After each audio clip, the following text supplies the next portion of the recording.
And இன்னும் நம்ம பார்த்தோம் அப்படின்னா பைபிள்ல கூட பவுல் பவுல் வந்து மிகப்பெரிய ஊழியம் செய்த ஒரு பெரிய ஒரு போஸ்டல். அவரு வந்து பல இடங்களுக்கு டிராவல் பண்றாரு, அநேகருக்கு சுவிசேஷம் சொல்றாரு, புறஜாதிகள் மத்தியில நிறைய சபைகளை கட்டி எழுப்புறாரு.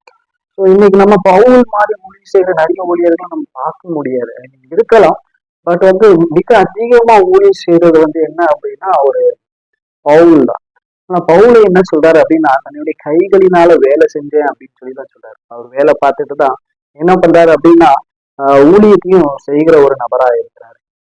ஆனா இன்னைக்கு ஒருவேளை நிறைய ஊழியக்காரங்க முழு நேர ஊழியன்னு சொல்லி ஆண்டவரை நம்பி வந்தேன்னு சொல்லிட்டு இடையில வந்து என்ன அப்படின்னா மனுஷரை நம்பி போயிட்டு இருக்கிறாங்க. அவங்க வந்து மாசம் ஒண்ணு ஆயிடுச்சுன்னா இந்த காணிக்கை அனுப்பிடுவாங்க, அல்ல அனுப்பிடுவாங்க அப்படின்னு சொல்லிட்டு நிறைய பேர் வந்து என்னன்னா அப்படி டிபெண்ட் பண்ணி இருக்கிறாங்க.